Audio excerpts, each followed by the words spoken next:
Someone shot the food.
Good evening, everybody. It is Monday, August the 17th, 2020. Boy, this year, I forgot that it was August, and my brain went, is it August? No, there's no way it's August. It's August! This year that lasts forever. Welcome, everybody, to Dead Sun Entertainment, or at least those of you who decided not to watch the DNC convention tonight, which I totally understand. You know, politics is important. You guys get out there, but fuck it. We just want to have fun. Of course, I'm Slacker Kite here. I press buttons, and I make people talk about things with me for funsies. Of course, we have our returning champions today. Welcome back, Lady Merowyn. How you doing, everybody? Oh, I'm doing great. Yeah, Yeah? this is gonna be fun. Much ranting. It's gonna be awesome. How you doing, Josh C? And of course, with us tonight, the wonderful, the delightful, the knowledgeable, it is Brian, aka Wonderboy. Yo, I am one. Okay, two things. One, I am super bummed that we did not get to do the show last week because I thought that our lineup was killer, and I literally spent half a day resetting my Streamlabs setup just to be able to run it, only to have things out of my control cause us not to have a show last week, which was a bummer because I was going to be the one on the webcam this time. You would have finally get to see my face. Holy cow, I can't believe we missed that. And all of the dumb shit I have on my desk. But the second thing, I'm also kind of bummed we didn't get to do last week's show because we already had a full lineup of stuff. Mm-hmm. We already had a full lineup of stuff to talk about, and much of it made the cut this week because it's still fairly pertinent. But Jesus Christ, we could probably do an entire show just on this epic stuff that has happened in the past 5 days. No kidding, I feel like we should have 2 or 3 bonkers. episodes.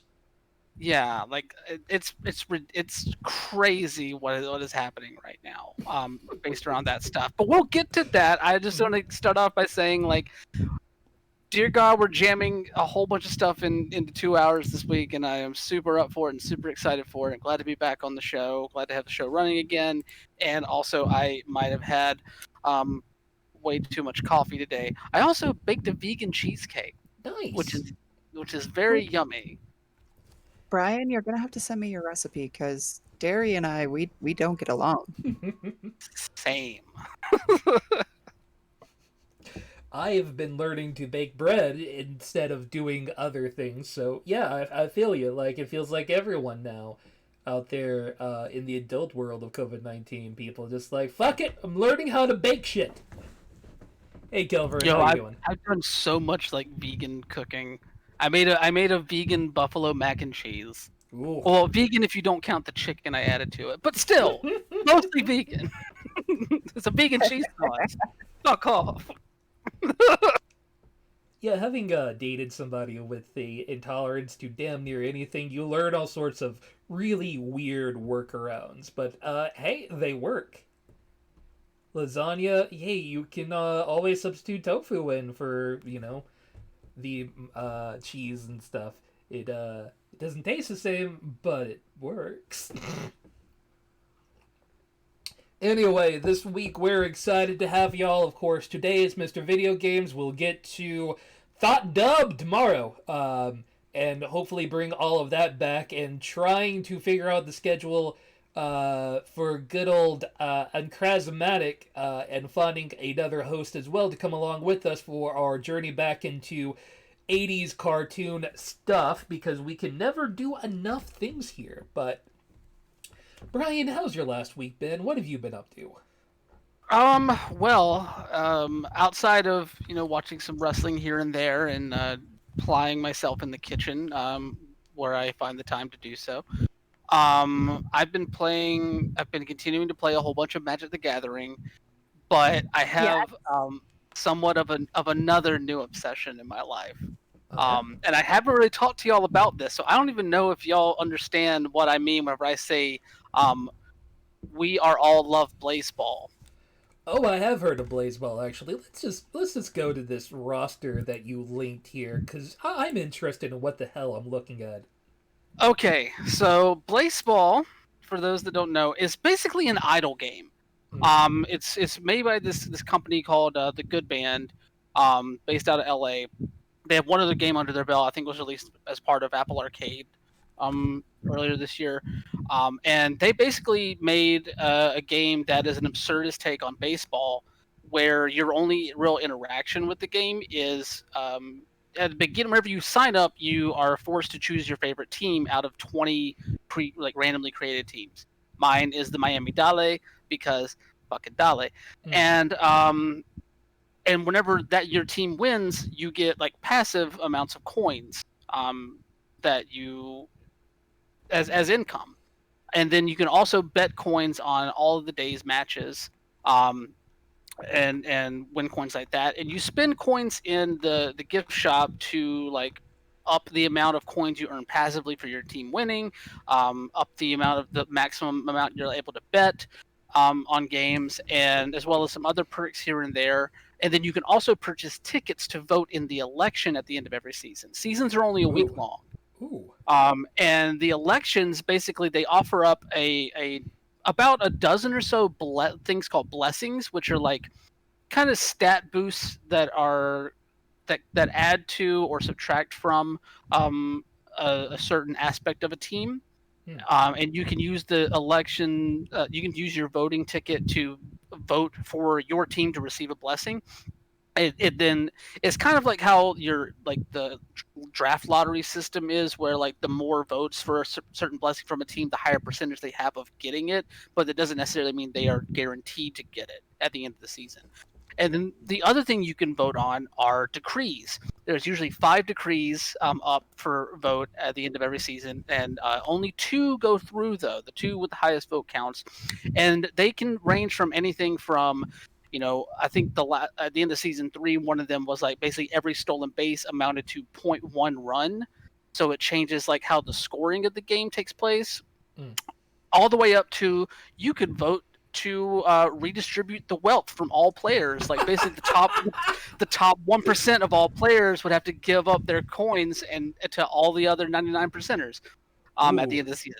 That one went through, by the way. I got a cool 170 coins out of that because I suck. Anyway, but then there's also stuff that's like lore based in there.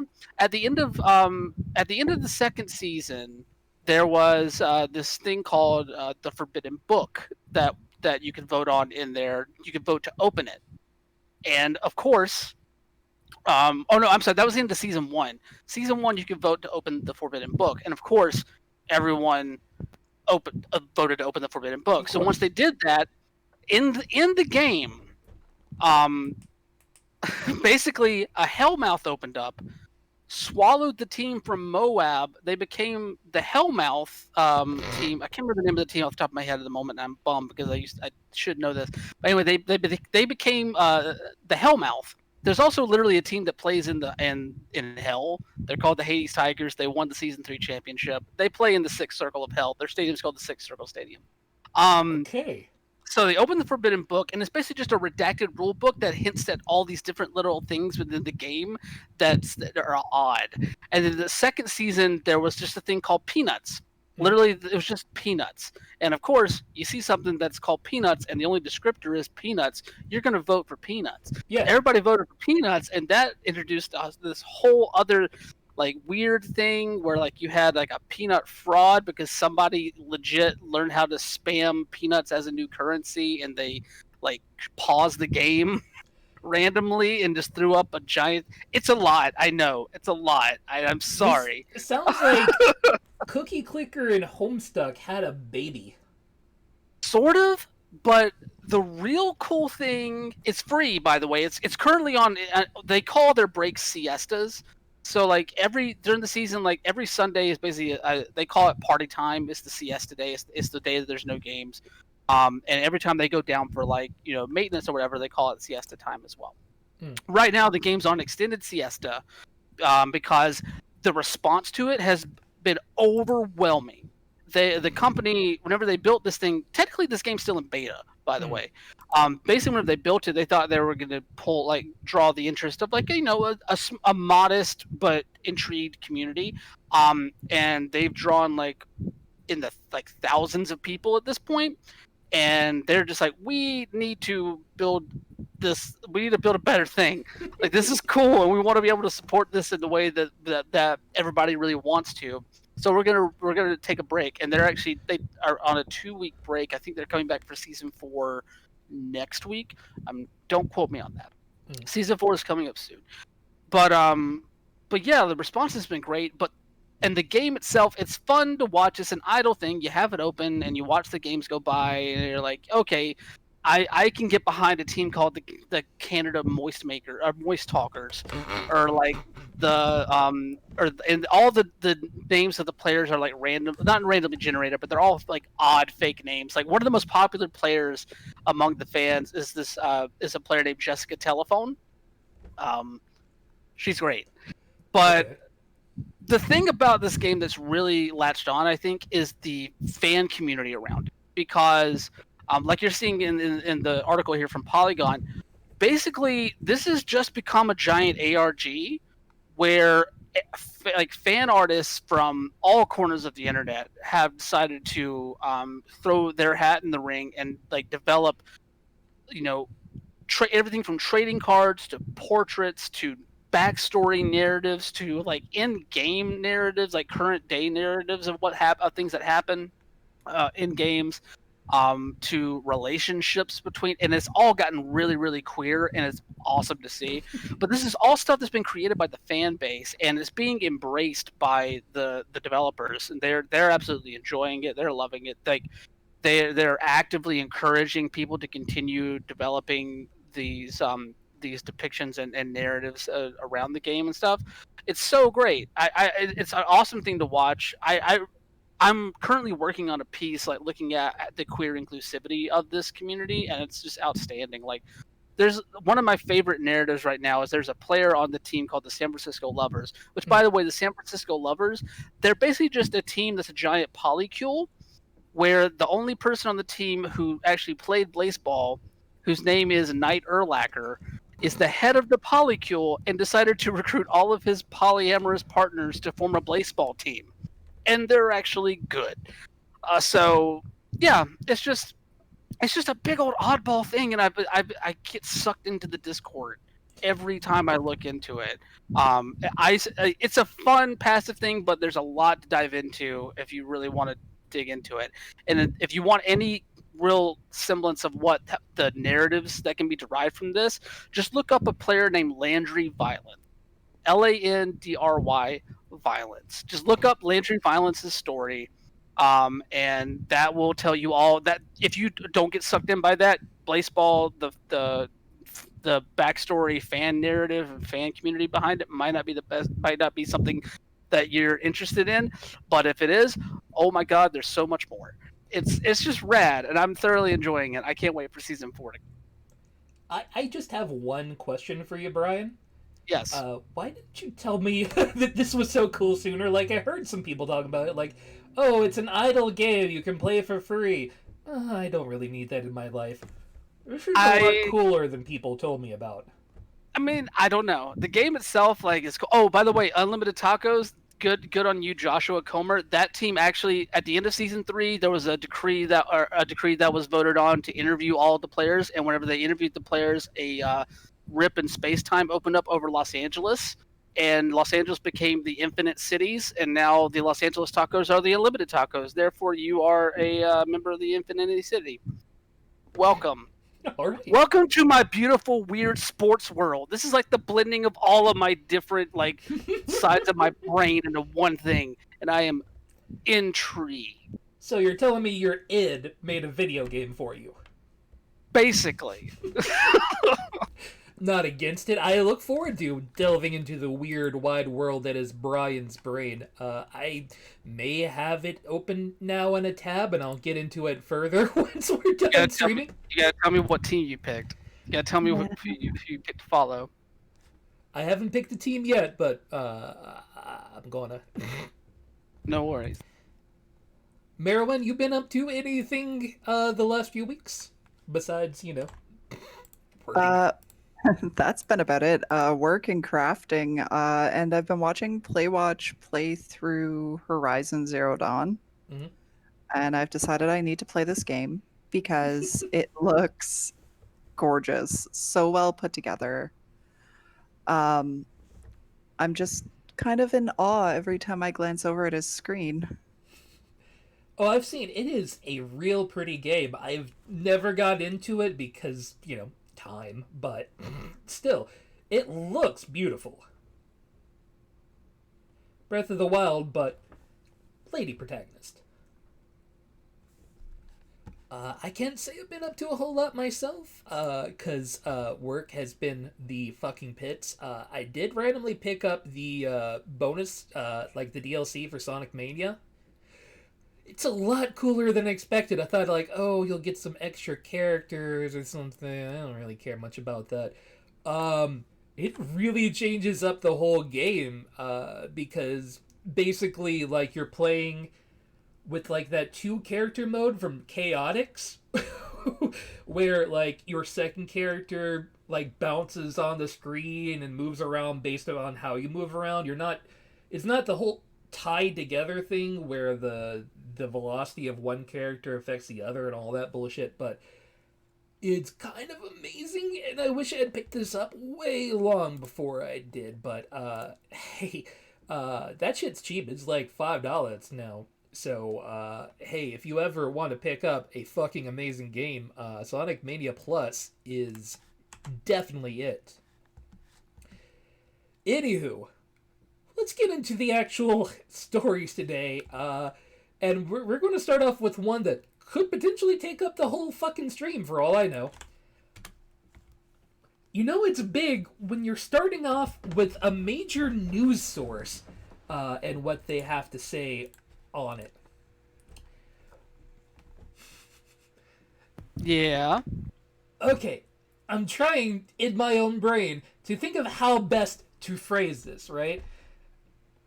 Because before this happened, and we'll talk a little bit more on the other things, there were already some things going on with the Apple App Store. But, so, Fortnite wanted to get more money out of the App Store. They believed that the 30% that Apple was taking was way too much.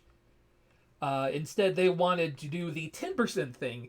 So, they tried to play around both iOS and Google Play by saying, hey, you can get your V-Bucks directly from us instead of going through the App Store and pay less money for your stuff. Of course, everyone wanted to go with that, so both companies have now gotten rid of Fortnite.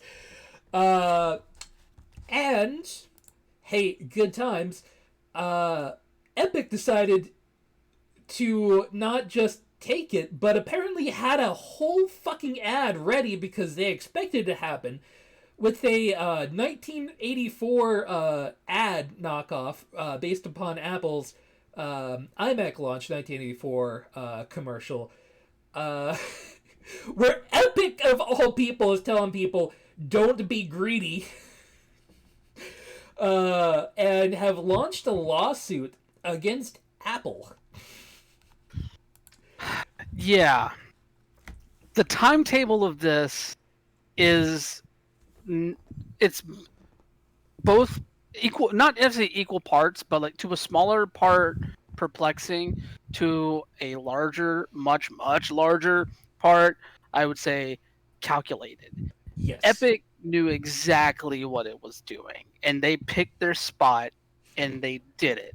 Timeline: Thursday they did the thing where they pushed the update to the Fortnite app on iOS, and did the V-Bucks thing like you were talking about. But Apple also basically found them in violation because their patch notes were too vague. They didn't offer like substantial explanation of the update to of because apparently on iOS, like, you have to, as part of the TOS, you have to, whenever you provide updates, there has to be like distinct and clearly explained changes and to the app itself. So Fortnite, they said that their explanation was extremely vague. This all led to them getting booted off iOS. Eventually, it also got booted off the Google Play Store. And then as soon as that happened, that's whenever that, like, they advertised the ad. They advertised, what was it, 1980 Fortnite. Mhm. Fuck. I have thoughts about that in and of itself, just the video, but we'll get to that in a second. Because honestly, all of this is like perfectly timed, because like we're only a couple of weeks removed from Apple and Google, along with other large tech companies, Amazon, Facebook, being in front of Congress on you know, discussions about their role in antitrust practice within the tech sector. And Epic chose their spot well. Like they're coming. Apple was coming off of that, where they weren't necessarily grilled as much as other companies such as Amazon and Facebook. I would say, even Google to the extent. Apple kind of skirted by. They just talked about, oh, we have our App Store. The App Store is blah blah blah blah blah App Store, and then Epic called their shot. They released the video. They filed lawsuits against Apple and Google, and announced so by just posting a link to a PDF on their webpage. Like, no fancy shit. It's like, hey, here it is. Read the fucking thing. And it's odd to it's not necessarily odd to me that they would take this route and try and be as like forefront with their practices, especially considering that in the complaint itself, like, they're saying we're not seeking money out of this. We're not seeking damages. We just want Apple to change their policies, to change their TOS on the App Store. Same goes for Google Play, with their store as well. And they just want to have, you know, a better revenue share and openness to housing other storefronts. You know, like the Epic Game Store has an app and is available to download through Samsung's App Store, but that's not there on Google Play or on iOS. Right. Mainly because, you know, for reasons that we'll get into when talking about Microsoft as well, and their relation to this. You know, Apple has been fairly staunchly against having those things come through their system. Yeah, like Google Play, you can still sideload anything you want to directly from a developer if you want to. It's not against the TOS, so you can still play Fortnite on your Android all you fucking want to. You just have to take that extra step. They can, and they definitely can, and because, I mean, remember, like, not about what, 2 years ago at this point, roughly 2 years ago, Epic took the game off of the Google Play Store and encouraged their players to sideload it so that they could skirt the revenue share there.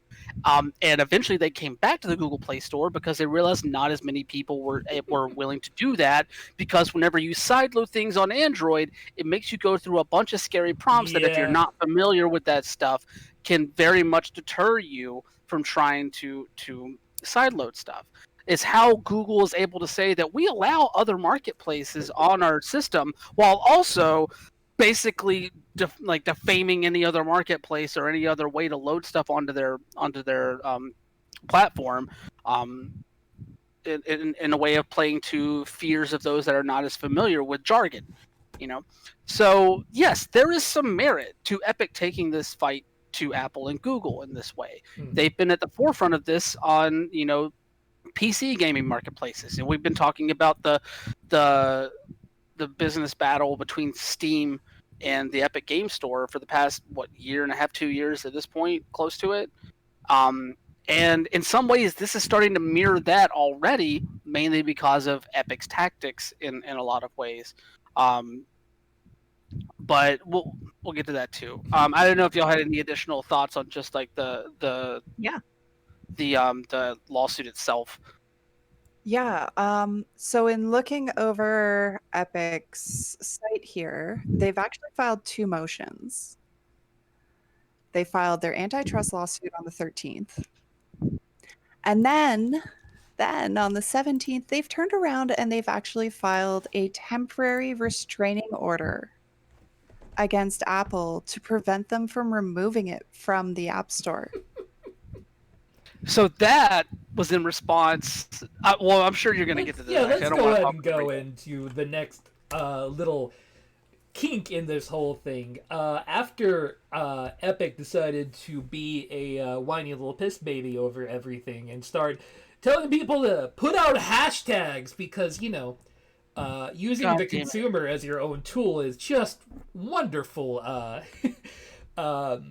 I got thoughts on that. Don't we all?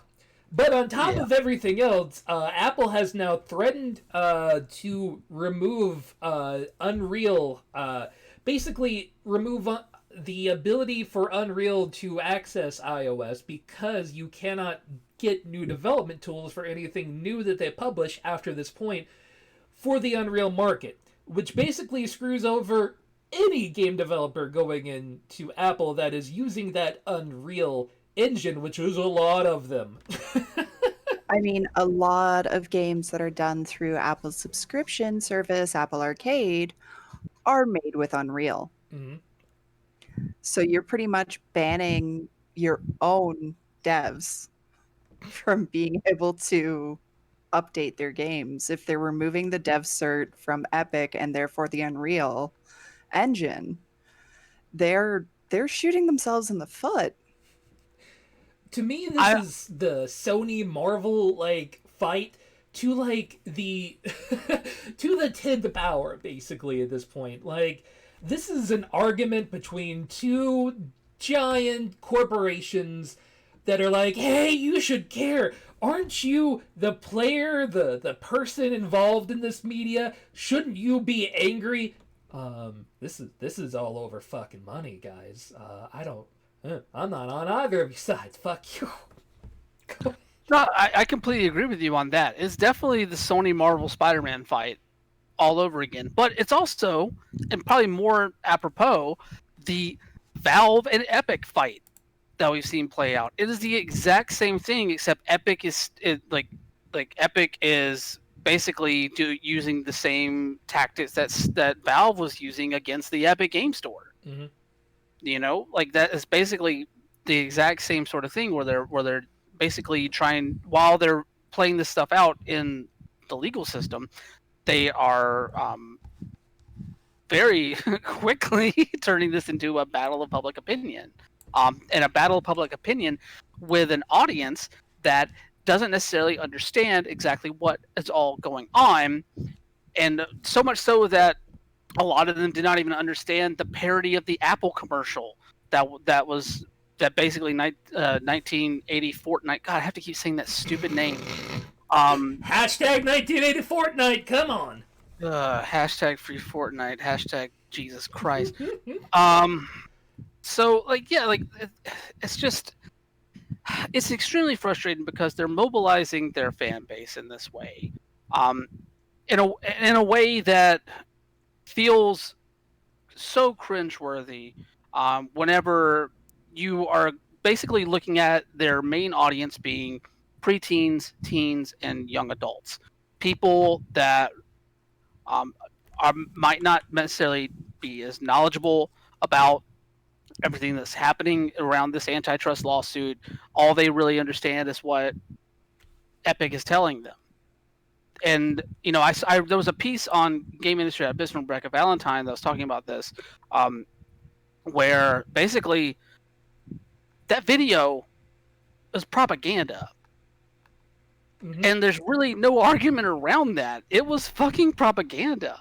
And this has nothing to do with me. Like, yes, somebody should push Apple on their walled garden business model, because that is some bullshit. That has some antitrust issues going on there.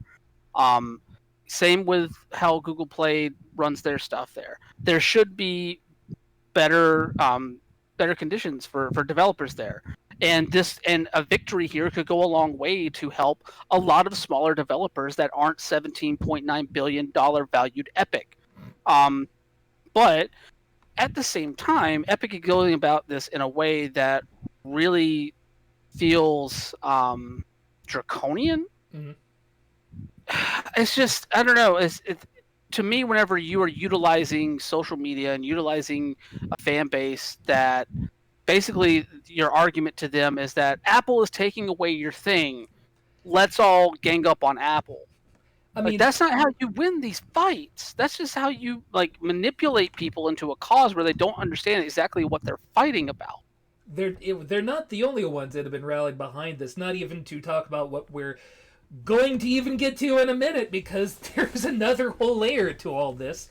Yeah. Companies like Spotify have also been joining the cause for Epic, because they too have complained about Apple's walled garden and all of that good stuff. And there's open lawsuits from other companies, so they've been backed by other major players into this thing with Epic. And yeah, like you said, trying to utilize the fan base for, are you an Apple fan or an Epic fan?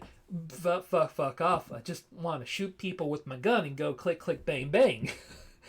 But yeah, we've got this now, and this is not good for the consumer in any way at this point, because you're taking it away from multiple sources just because you want to be petty about the amount of money you're making, and utilize and strong arm your the company that you need in order to get your stuff out there, in order to get what you want, which is just literally more money. That is it.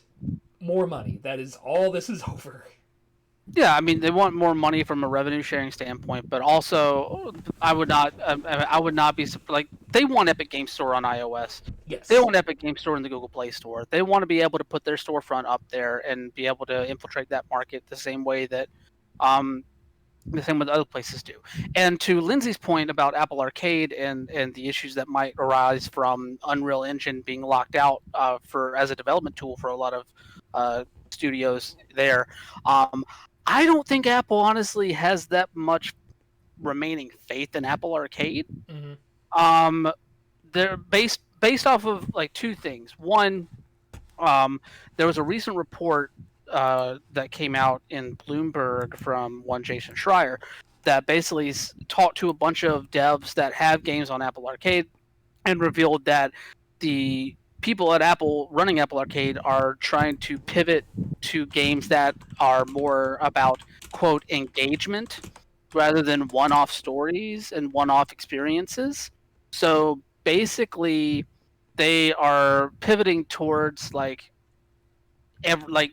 your generic mobile games that you're finding that they're making most of their money off of in the App Store. And you don't necessarily need Unreal to pull those off. I know you can do that with Unreal, but because of that, some devs are kind of starting to get a little disenfranchised with Apple Arcade, as well as that, and plus the soft subscriber numbers. Like at the beginning of the year, there was projections that Apple Arcade could pull as many as 12 million subscribers by the end of the year.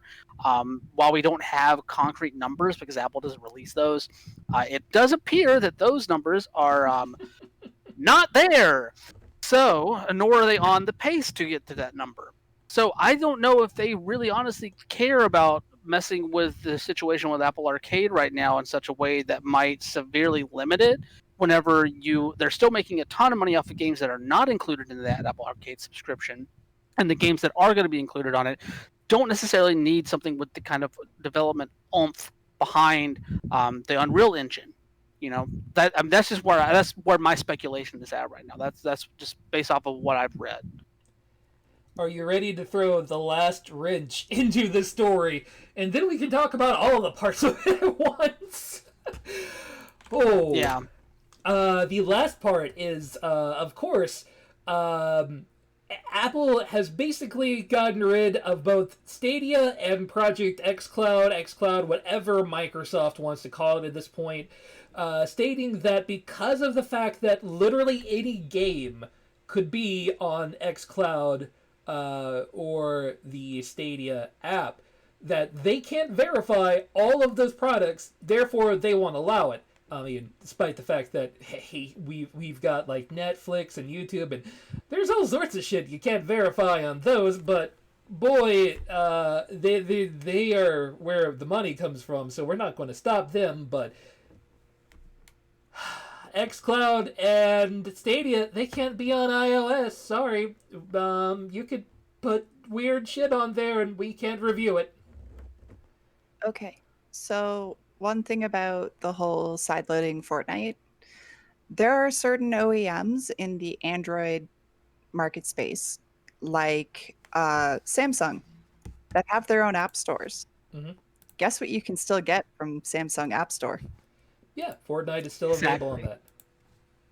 Exactly. Also, the whole thing with Project X Cloud and Stadia not being allowed on the App Store goes even further. Because they went, hey, you can bring Facebook gaming to the App Store. Well, you're not allowed to have any games. Yeah. Mm-hmm. And like, this is just getting so ridiculous. I understand that they want to be able to vet every single thing that hits their App Store. That is a big thing for them. It's a big selling point for them. You don't have to worry about half of the sketchy crap that you see on the Android App Store. However, there's gotta be a limit. Mm-hmm. Well, I mean, that limit is Netflix. Yeah. Apple does not. Apple and Google do not individually review every single like show and movie that comes out on those apps. Mm-hmm. Yet they are operating under the same model that xCloud and Stadia would be. They're operating under the same model that Apple is using as their reason for not allowing xCloud or Stadia to run in their app store. And that's the most frustrating thing about it, is because like Spotify, Netflix, any live TV app, all of these different things utilize that same model, and they're not being touched. And that's what led Phil Spencer to basically claim that Apple has been like basically unfairly using these positions against game streaming and game services on their platform for a while now, and it's specifically games, which goes back to the App Store being Apple's main source of income at the moment, or at least their main focus when it comes to their revenue streams right now. And the majority of their money from the App Store comes through the sale and in-app purchases of games. Games that maybe wouldn't get as much play if xCloud was there. I'd argue that though, because I think there's definitely a delineation between the people that are playing Candy Crush and people that would be super into like diving deep onto what xCloud has to offer. There's obviously some crossover there too, but there's definitely a delineation in terms of how they approach it, how they view gaming experiences. All that being said, what this really makes me curious about is why Spotify latched onto the Epic argument and did not fucking touch the Microsoft argument with a 10-foot pole. Yeah, this is definitely more along the lines of what they should be worried about, but they're latching on to Epic, I guess because the Epic one is really getting more talked about. This has more depth to it, right? Because especially, like you said earlier, with Congress looking at the major tech companies right now for monopolistic standards, this is super bad for business. If any of them start asking questions in relation to Project xCloud or Stadia, denying them access to it while also providing your own access to video games and seeming to have a different equation depending upon what company is presenting to you, what sort of backup you will have for it. Like we keep saying, you've got all sorts of other streaming services there for things that are not video games that you allow with no question. And Apple has been known to not be really big in this whole part of the consumer market. Anytime they have tried, it's been tepid and has not latched on, for lack of better phrasing here, and has left a very barren market in that area, almost if they're specifically trying to keep their very squeaky clean image without ruining it with all of this gaming garbage. We don't need guns here. We're a family-friendly place. Says the App Store that I remember one of the first things that really caught on whenever the iPhone came out was the app where you could basically download a thing that was like a picture of a gun, and when you shook your phone, it shot like it was you were shooting a gun with it. So thumbs up, rad. I'm not gonna lie, I downloaded the app. I was 21. I didn't give a fuck. Anyway, I was stupid. So I was older than 21 actually. Anyway, I forgot my age now. Anyway, but don't we all wish we could do that? But it would really help with streaming. It would. I mean, yes. But the thing that where I look at the Spotify issue with like in terms of like how they're approaching this and what that says about the two arguments, like their companies are able to cut deals with these app stores as well. Like we don't know if there is, but there potentially could be some arrangement or agreement between Spotify and Apple or Netflix and Apple or like the other streaming services and Apple about like skirting around those things. And honestly, that sounds more like dastardly than I really wanted to say about like, you know, waiving these clauses in the TOS regarding, you know, the reviewing of content and that sort of thing. Those could be in place. If they aren't, like Spotify might be smart to not try and jump on the Microsoft bandwagon for the reasons that you said, Trav. Basically, like we have our deal where we're not being subjected to this clause, and we're just gonna hold out and be quiet a little bit. But that's why it makes it even more surprising that they have jumped onto the Epic bandwagon, if that is their thought process, with not really looking at the Microsoft situation in that way, because like them positioning themselves alongside Epic, like it's clearly just for the revenue share, which makes me think that there isn't an agreement between the two companies. Because if there was, I'm sure they would be getting a better revenue split. So I don't know. Like that was just an odd little like tidbit that was interesting for me to look at. Like at the end of the day, though, Apple, like you said, Apple has been tepid in the video game market. I'll take your kind word and throw the ugly word on it. Apple has sucked. Apple has sucked at video games forever and ever and ever. Like the only good thing that you ever played on a fucking Apple was Oregon Trail. That's it. Like everything, like they've never been good in this marketplace, and they honestly probably never will be because one, they don't have to be, and two, they don't have any of like the thought processes or the infrastructure or the faculty built up to make something that is worthwhile there. Apple Arcade was a great thing when it came out, but clearly it's not. They put that out there for a revenue stream that is not producing, which is why they're pivoting it. So that being said, Apple, I think, will fight tooth and nail to keep this stuff off of their app store for the time being. They are happy making their money. And I don't think that is. I mean, I know Microsoft has said that they are working towards trying to get back there and hopefully coming to some kind of agreement or trying to figure out ways that they can get onto the App Store. Who knows? This Epic situation could end up like changing some of that stuff that allows xCloud to be on the App Store in like a decade whenever this stuff is finally settled, because antitrust lawsuits take for fucking ever to actually litigate. But at the end of the day, like I don't know if we are really going to be like clamoring or I mean even have the ability to like play Halo Infinite on my iPhone. at this point. And by the time it does come around, I have a feeling that there might have been another pivot in terms of the presentation of video games or the business model of video games. As we've seen the evolution of the past decade, it's only going to continue to move in these different directions, and people are already trying to imagine what the next model looks like. So I don't know. It's curious, but I don't have high hopes that xCloud will end up on the App Store anytime soon. And honestly, I don't know if Microsoft honestly needs it at the end of the day. I mean, what really makes Microsoft's statement interesting to me is they had a fairly, strong statement here from what they gave to Seth Child to move forward here. This is very strong wording, but what they didn't do with any of this is literally go to their consumer base and go, "Hey, you guys, you should fight to get this on the App Store." No, they made the statement that this is not pro-consumer. This is a choice that limits the customer's capability of deciding what they want to do. And this is bad overall for everyone.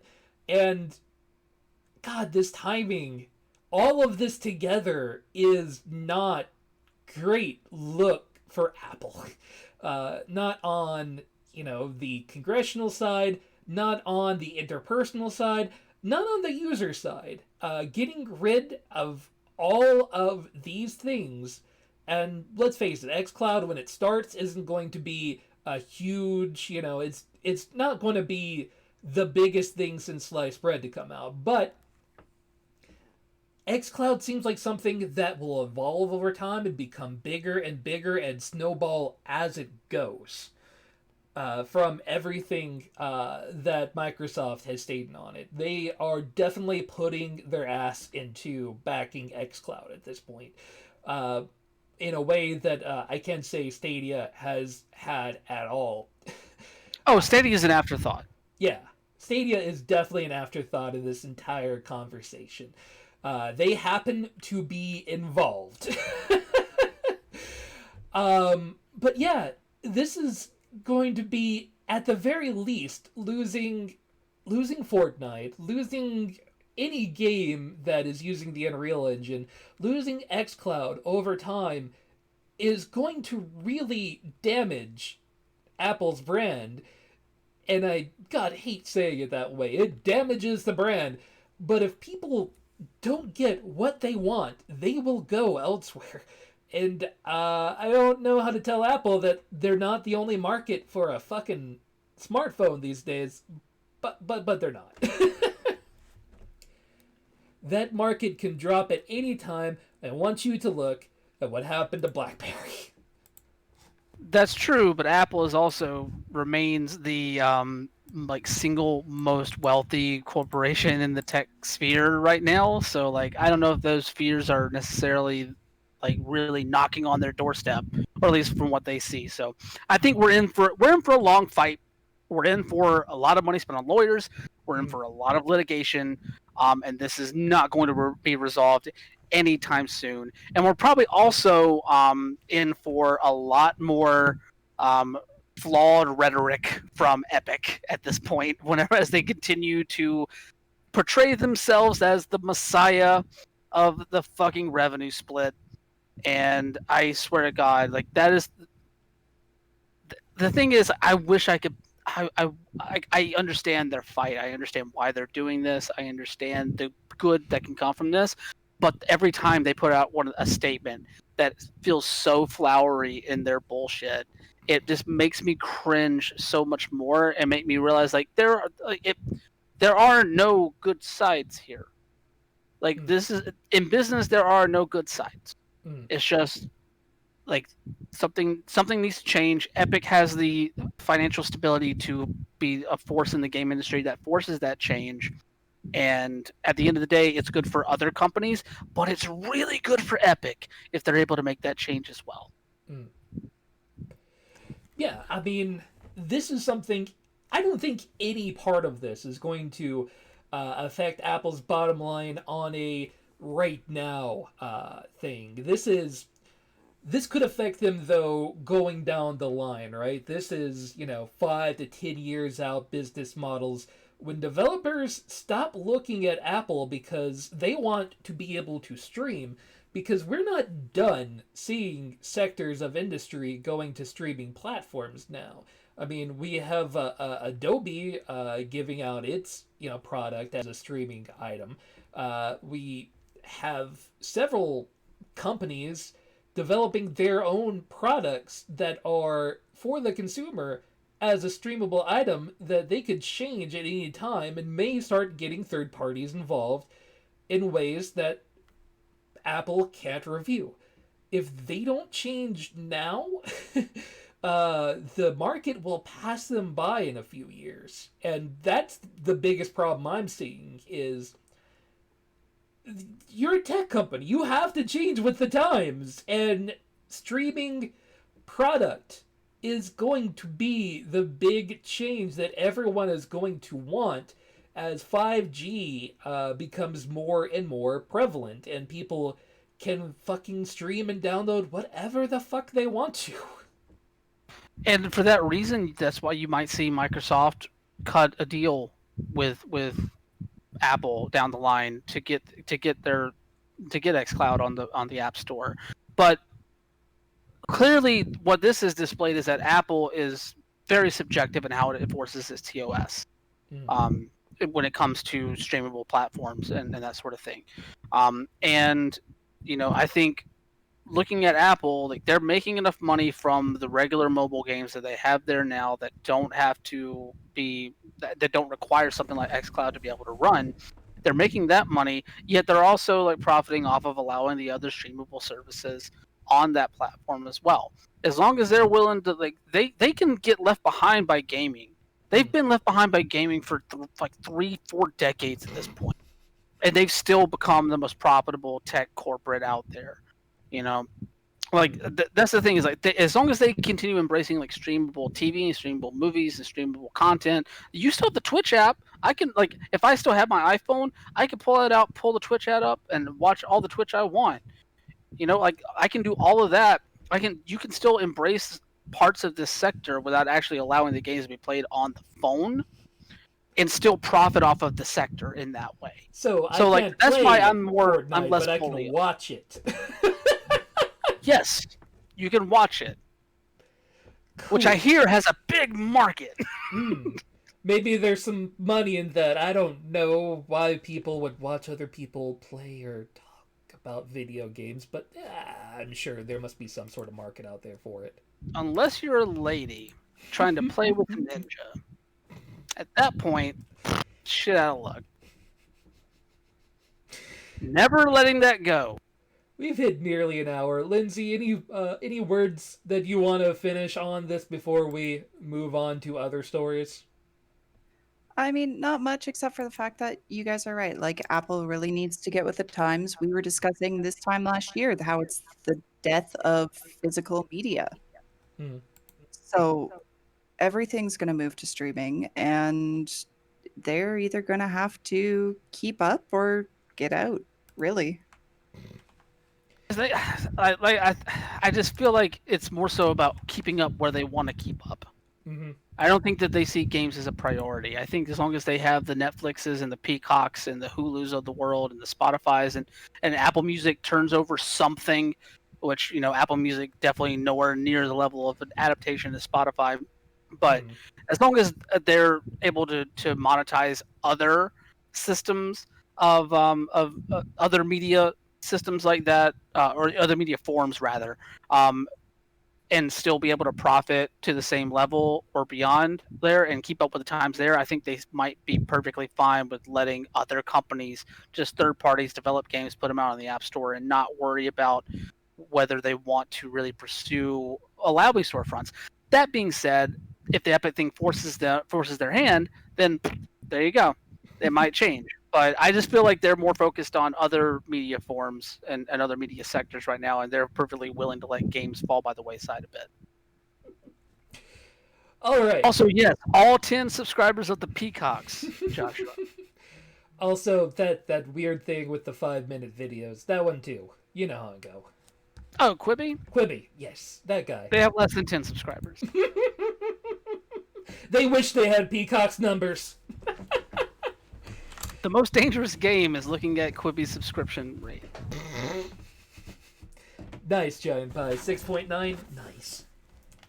Hey, so while we're on talking about Microsoft, Halo Infinite has been delayed to the year 2021, meaning it will not hit that launch window.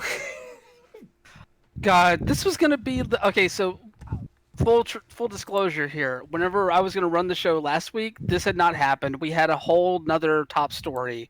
I think it was the state of play. This happened. This was going to be the top story if we ran Wednesday. And then, of course, the next day, like, it seems like every time we delayed the show last week, something new and that much more important and massive happened. And, of course, the day after that was when the Epic stuff went down. So, like, this is so big, but it feels, like, so dwarfed by the Epic stuff right now. Yeah, I mean, it's still huge, right? Because if you don't have Halo Infinite, let's face it, most of what Microsoft has been hyping Xbox Series X with has been, hey, you're going to have the new Halo game, and it's going to be big, and it's going to be beautiful, and you're going to fucking love it because it's goddamn Halo again, and we know you fucks love your Halo. Now you don't have that giant AAA R-release-only game that really tells people, hey, you should be buying into this new platform. There's no killer app for the Series X anymore, and how do you convince people to buy a new console when there's no killer app and they can still use their One X to do fucking everything they could on the Series X? It's not even that they don't have a killer app anymore. To my knowledge, they don't have any first-party platform exclusives at launch with their new console. I can't think of another console that did not have a first-party console exclusive. Let's just even separate those two. I haven't heard of a console releasing a brand new console that didn't have a first-party game or a console exclusive game available at launch. This is fucking code red in a lot of ways for the launch of the Xbox Series X. Yeah, there is nothing coming to the Series X that I look at and go, yeah, that's why I would want to buy, a Series X if I were a Microsoft fan. Granted, I never bought into the Xbox ecosystem, and I know Microsoft has been trying very hard to sell, the Play Anywhere concept that, hey, you could be on PC or Xbox or wherever the hell you want to be. You can be in our ecosystem, and we're all in this together, guys, regardless of where you are. But this just ruins the thunder of making that ecosystem larger and better for the consumer with this. And, the game's still going to release, so they may still have those numbers next year that they're looking for, but it's going to release to a thud with these changes. Yeah, like, this is super depressing to see. I hesitate to say this, but I almost feel sorry for Microsoft on this one. Yeah, it's not like anything they could change or anything along those lines. I mean, no. I mean, they cited concerns regarding, like, production due to COVID-19 and everything, which is perfectly understandable. They even discussed, according to, like, Phil Spencer's appearance on Animal Talking, which I still one of the I love the Gary oddest Whitta for that. I know it's just one of the more ingenious creations there. But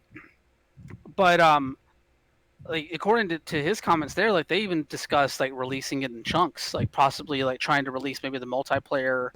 I would honestly, I wouldn't have been surprised if they decided to just release the multiplayer at launch and then work on the campaign for release in 2021. I don't know how viable that would have been, especially that since they announced that the multiplayer was going to be free to play, separate from the game. So yeah, I don't know. There really wasn't a good way around any of this. And I'm glad that at least they're taking the time to finish the thing up without trying to limit crunch as best they can. I really hope that well, for starters, I hope they aren't using crunch practices here. But you know, who knows? I'm sure they are. Let's I be know. real. I'm trying not to be cynical, but yes, it's video games. Of course they are. But yeah, like it was just I don't know. It makes me wonder about like I was already worried about how sales of new consoles in the current climate were going to be just based off of financial situations of the regular household alone, compared to the cost of what these things are going to be. And now that we know the console is launching sometime in November, I don't necessarily see a lot of people still being ready to drop probably between $400 to $500 on something like this. And that was even with Halo still coming out. I was worried about the numbers that were going to be coming out.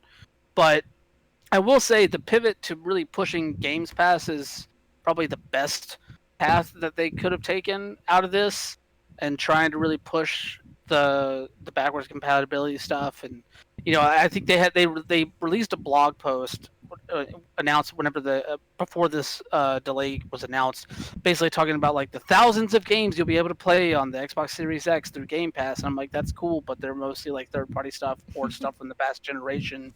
So like, that's cool, but like and their messaging, it sounds great, but like anybody that can read between the lines there, like knows exactly what you're saying. Like, buy the Xbox, buy Games Pass Ultimate, please buy Games Pass Ultimate, and hold out for that Halo in 2021. And I'm sure they have other stuff coming down the line. We've seen like bits and pieces from the studios that they bought. We saw State of Decay 3 got announced. They're making a Hellblade sequel. They have stuff coming down the pipe there. It's just a shame that none of it was ready to go to release alongside Halo Infinite, and so they would have something that they could more easily pivot to as a actual new next gen game to be promoting alongside their next gen console. My one thing I would mention is that sales of home media products, anything that you can do at home, have actually been way up over the last 4 or 5 months since COVID hit. If you look at especially tech industries that are producing streaming content, or industries that are making build it yourself content, their numbers are way the hell up. So my honest expectation is that regardless, an initial launch, they could put out any number of Xbox and PS5s that are within the ability to produce in this amount of time from the company, and sell them all. My question is going to be, it's not the first people that are in line for a new product that are the ones that are likely not to spend.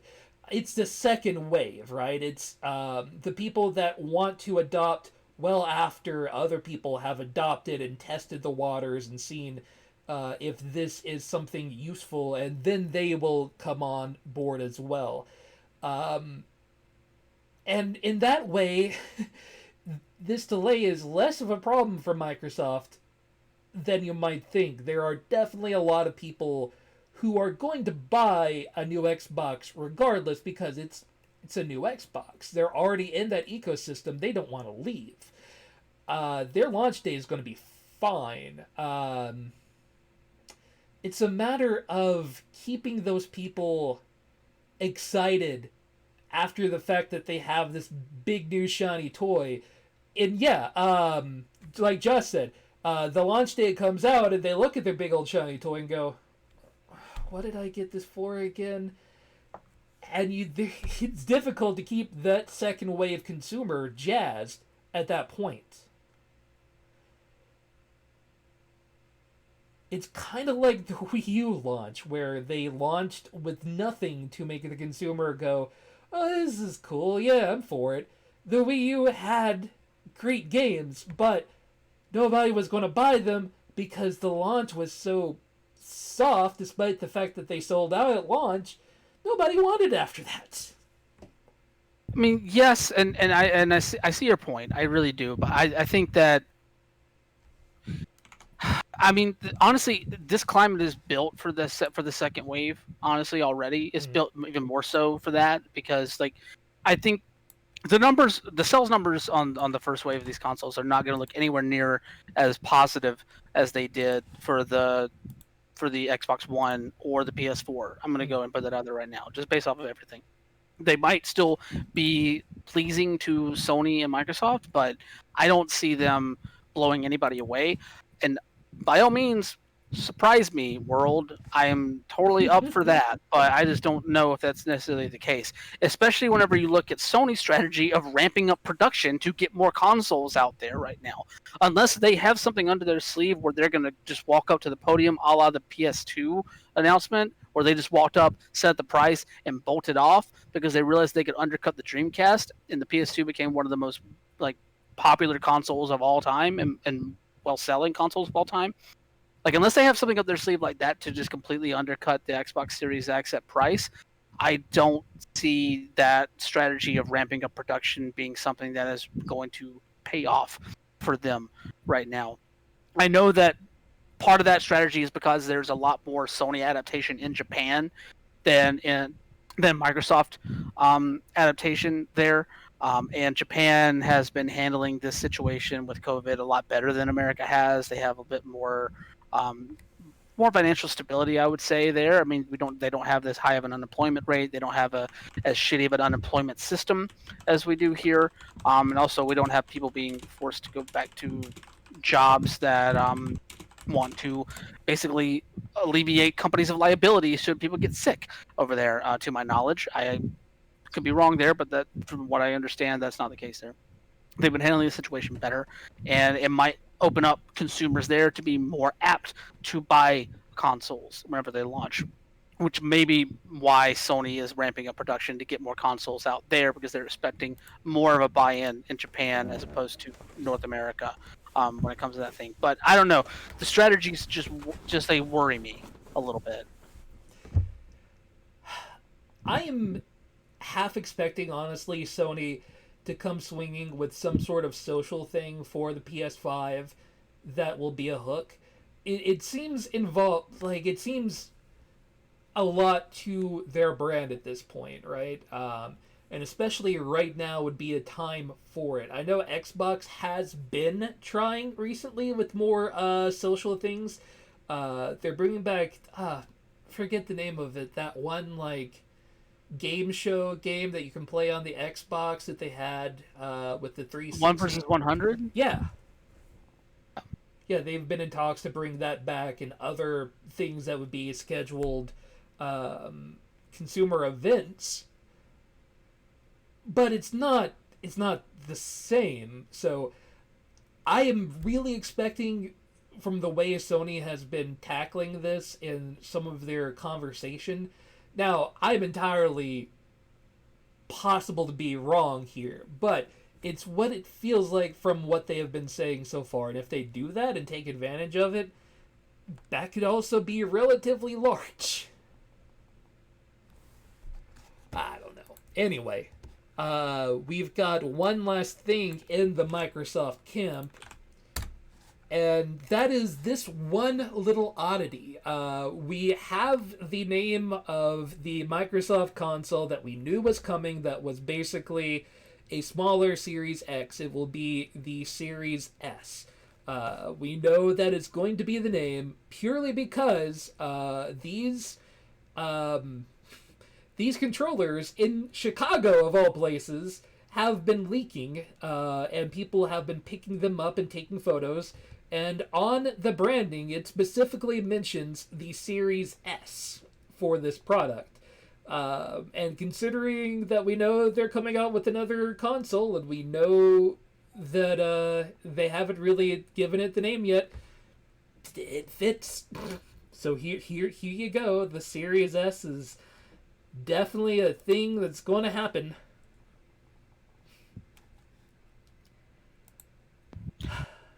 Yeah, I mean, it fits with the branding from the last generation. But the thing is, like, there's still rumors about exactly what the Series S will be. There's been some in the Verge article you have here. Like, there's been some rumors about like it just being like kind of like downgraded on the specs level, as opposed to being the diskless system that we saw the alternate PS5 being.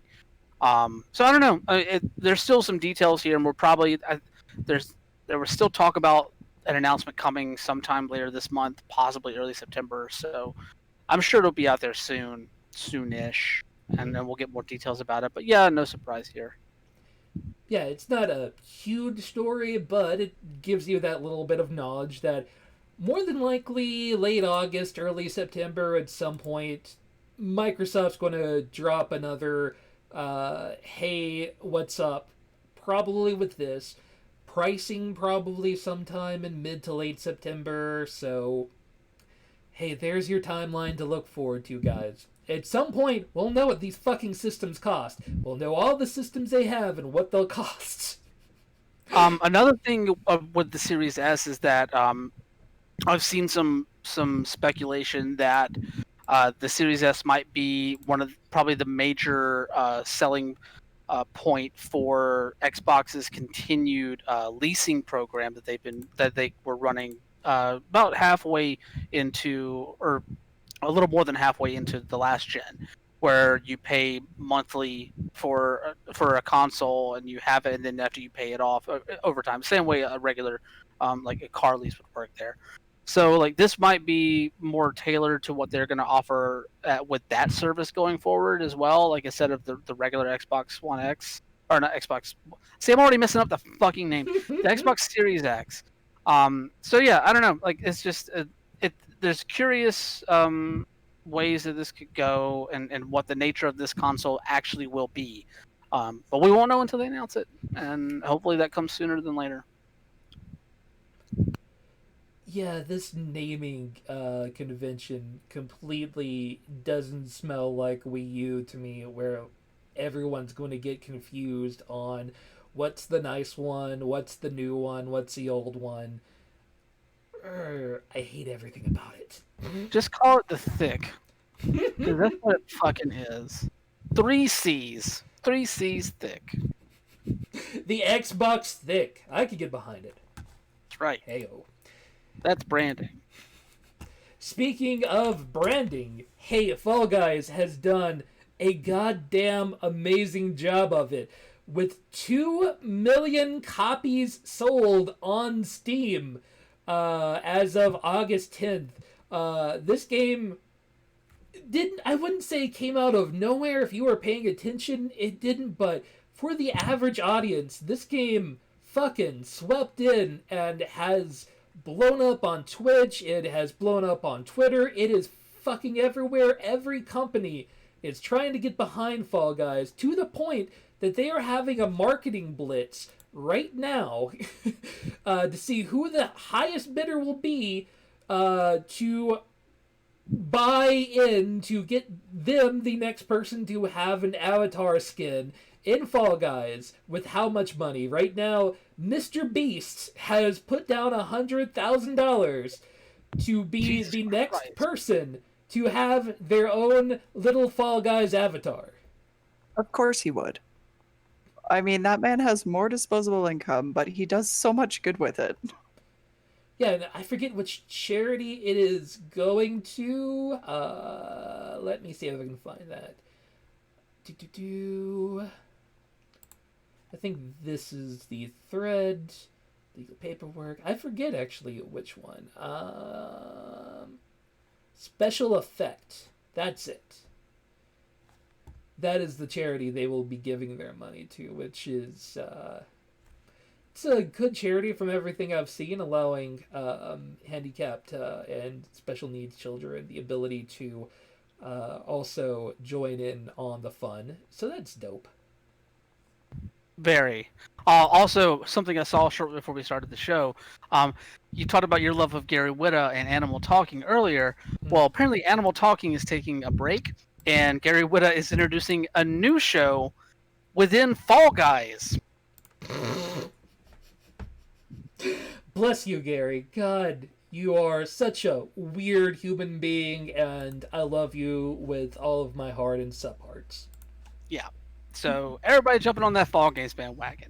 And also, I will note, while that 2 million number on Steam is outstanding, let's also remember that this game is currently free to all PlayStation Network members through PS Plus. So that number is so fucking big. They had 1.5 million players in the first 24 hours of release. The game went platinum in 24 hours. Crazy. Jesus.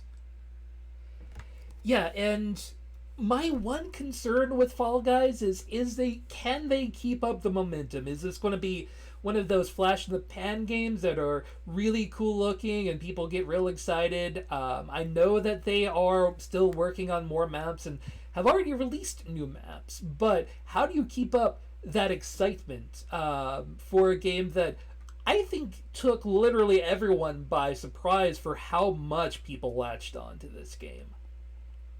I think Playwatch actually put it out really well. Like, I streamed this on Sunday and I'm like, it's really easy to find a match. He goes, yeah, but for how long? So that got me thinking. It's like, I mean, I see this like Mario Party. It's that game that anybody can pick up and play. It gives you a couple of minutes or a couple of hours of laughs and good times, because even when you lose, you still giggle like an idiot. And I mean, I think it's going to have the staying power on this. It has the right model to have that staying power, like you said, like developing new games, new maps, new twists on stuff. Like they have the ability to create a long line of add-on content here. And then of course, all the cosmetic stuff that you can add on to it too for people that are super into that. That'll be there. And I think as long as they pace themselves with how they're doing this and how they're adding stuff onto it, like this has like a good amount of longevity. And I think it's not something that you'll play every day, obviously, like you were saying, Lindsay, but it's a great party game. It's a great game to play with friends. It's to a lesser extent whenever you're playing solo, but it's still fun to play for a little bit when you're just playing by yourself too. So yeah, it's fun to solo, it's fun to multiplayer, and it's even fun to watch the other people that you're in the contest with. Sometimes I find myself, when I fall and die, just watching the other people that were playing and then, bet on the horse that has the coolest costume, in my opinion. Yeah. Though it is not without its problems. Who the hell has decided to hack Fall Guys? Such a... The worst parts of the internet. To what end? It's not like winning at Fall Guys gets you any real giant bragging points. Nobody gives a shit if you are the number one Fall Guys player, because this is just a fucking fun game to fuck around with. But no, people have been hacking the ability to run faster, jump higher, and all of that stuff. And I would not say it has been rampant, but there has definitely been an awful lot of it. Mediatonic, though, has been stellar through that. They've actually built an algorithm that will auto-detect people who are exploiting the system or using hacks, what have you, such as being able to clip through obstacles, speed running, and it's an automatic permaban. And And they considering it's also tied to your Steam account or PSN account, it's a little it's a little difficult to just kind of get your ass back in. they've actually been talking like it's also an IP ban. Ooh. Yeah, they're not playing. They want to keep it super enjoyable for everybody. And yeah, there are some dicks who troll at the finish line and just huck you off the edge. But they are also utilizing their player base as well. They're like, hey guys, we know a lot of you stream this. We know a lot of you guys record what you play. If you happen to catch somebody doing this that our algorithm hasn't pinged to, let us know. Send us a video if you have it. And we'll crush their dreams. Yay. Thank you guys for being good Mediatonic and crushing all the dreams of dirty fucking hackers. Of course, there's other games that are coming out, and I just want to look at this one because it's so goddamn pretty. Flight Sim has been a game that has been around. Anybody who had a dad or an uncle or somebody that was way into computers probably had this game.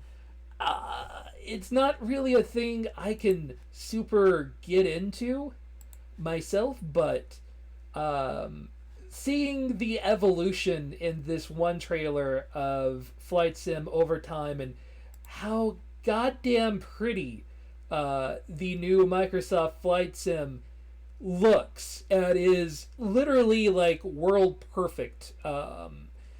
They have gone out of their goddamn way, and this is almost making me look at it, and my dad genes are starting to flare up and go, oh, I could go fly over all of these cool places. How cool is that? I kind of want it. Same. I would never play it, but I'm with you. Like, this is selling me on it. Yeah, I didn't expect that, because anytime I've ever heard like Flight Sim or Euro Truck Simulator or Farming Simulator, just kind of, I don't get it. And then I look at this and go, that is amazing. I can go crash into the pyramids. Yeah, that's what that game's for. Crash into historical landmarks. Yeah.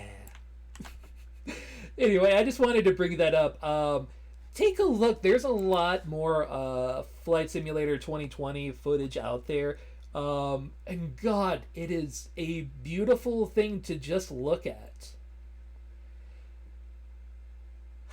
Yeah, it's I don't know that this is a game that I need, but it's a game I need to put my eyes on. Either way, while we're talking about developers here, Aeon Must Die is a game that recently has been promoted, and from what we know at this point, the people who want to work at that company are getting fucked over and have started to openly talk, and a lot of employees say they are leaving, handing in their resignation because of the ungodly amount of crunch that they have been facing in order to put out this game. And even the trailer that was featured in the State of Play supposedly was not actually done by Aeon Must Die, but a third-party contractor put out.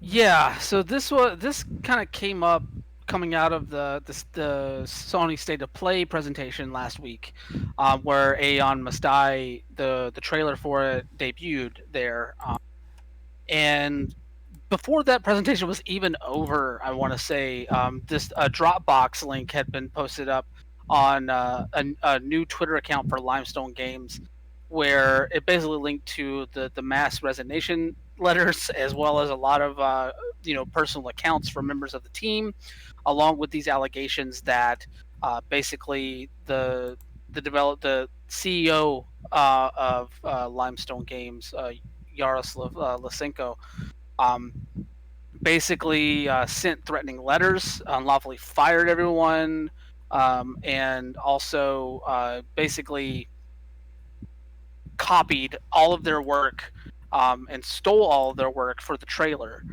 there. So yeah, this kind of caught everybody by surprise whenever it came out, but a lot of the accounts and allegations and the stuff backing up those allegations have been fairly damning. So much so that it elicited a response from Focus Home Interactive, which is publishing Aeon Must Die, saying that they basically did not know what was happening. Let's see if I can find their full quote here. Okay, Focus Home Interactive has always praised and supported all our partner studios and the developers who compose the creative teams.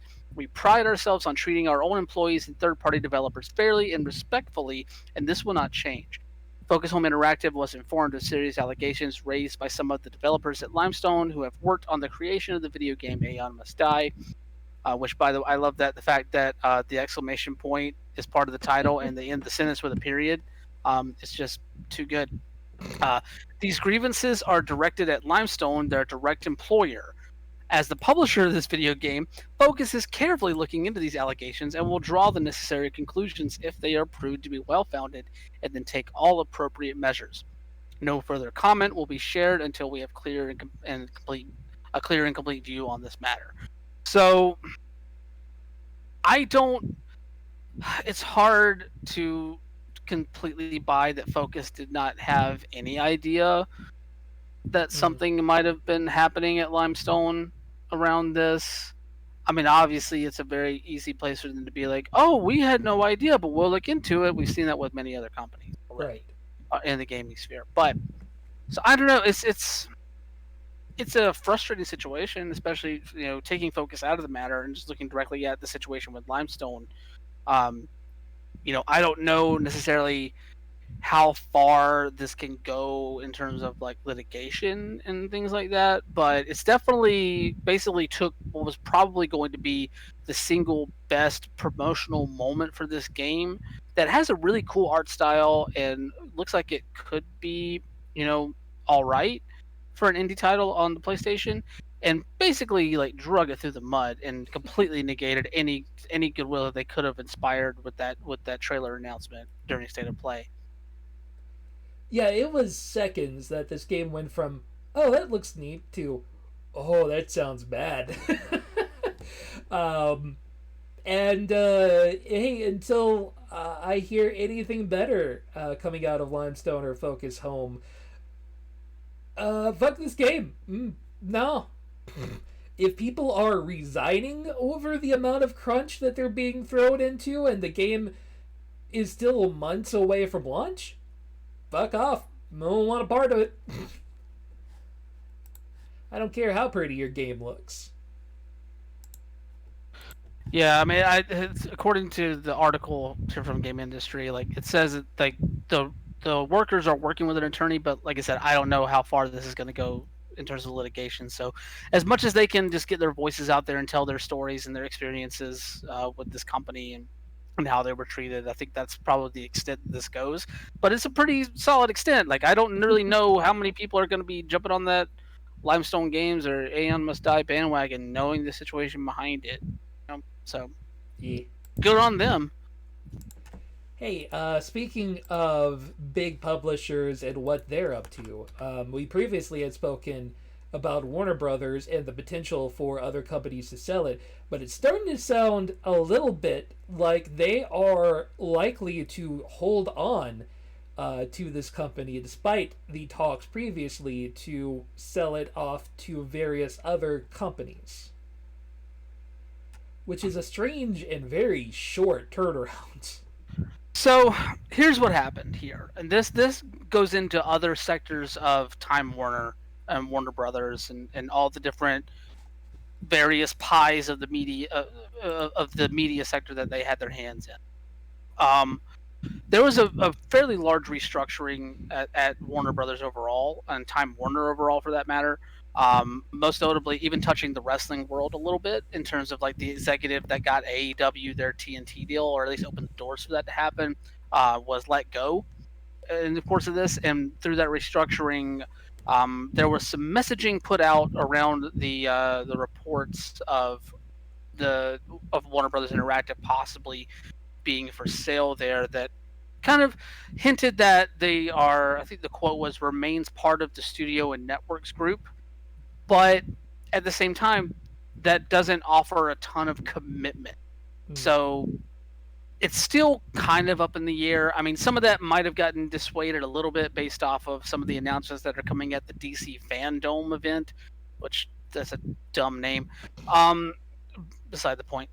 But because they have the confirmation of Rocksteady's Suicide Squad game, which has the odd title of Suicide Squad: Kill the Justice League. All right, and then of course they're currently teasing a new Batman game based off of the Court of Owls storyline.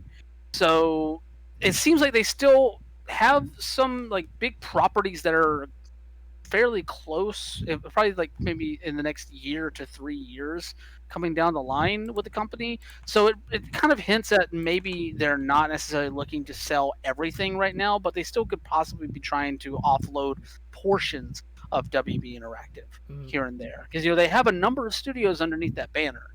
Yeah. So yeah. Yeah, and it wouldn't surprise me if you want to keep your DC tied stuff too, because DC games, I mean, their movies have been shit. I'm just going to level with you, but their games have all been pretty fucking stellar. So, it's hard to look at this and not be at least slightly intrigued. I'd love to see what they do with the Suicide Squad.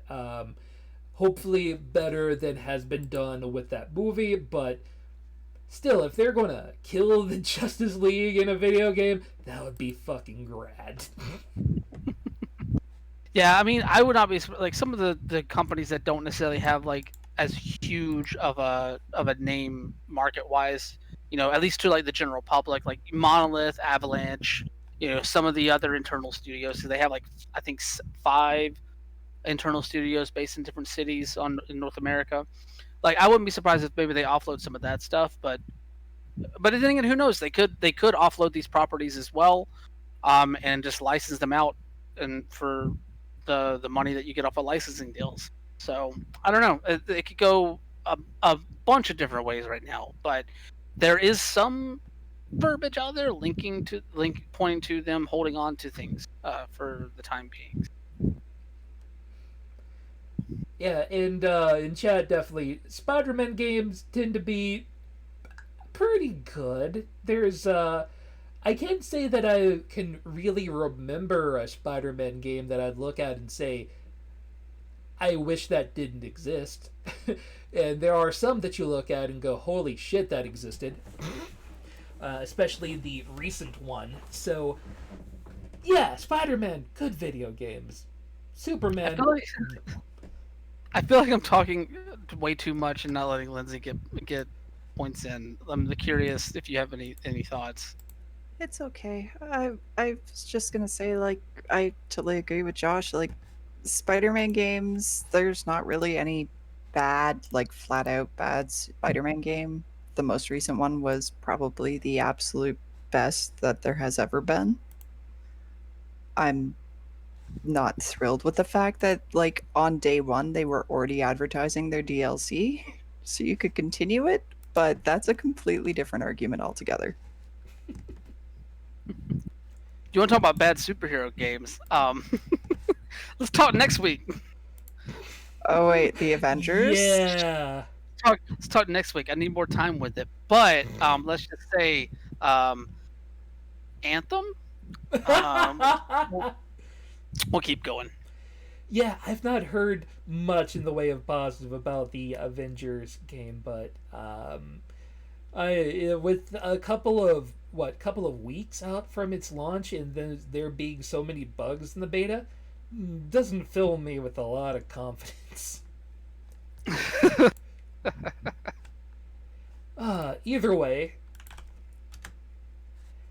hey, we've been talking a whole lot about companies and how much they're overpaying the CEOs. And shareholders at EA have recently said fuck that to giving even higher bonuses to Andrew Wilson. And I'm just kind of for it, really. There's not a whole lot to say about this other than I'm glad some of the shareholders are getting backbones and not giving the CEOs literally all of the fucking money.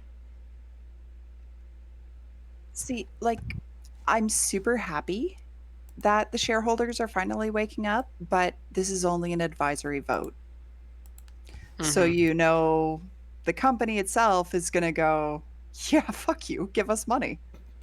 It depends. Companies are very much, oh, but what does the shareholder have to say? Because if the shareholders back out, they lose fucking everything. So, you know, that's going on out there.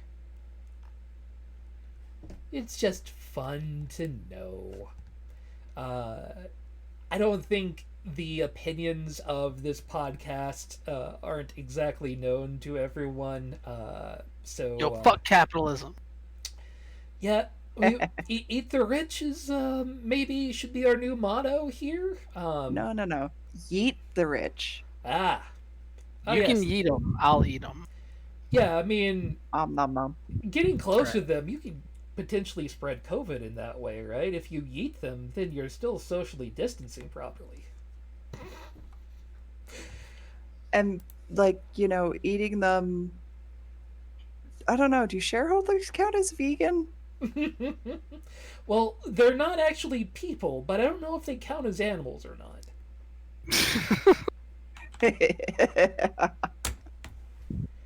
All right. Going on this same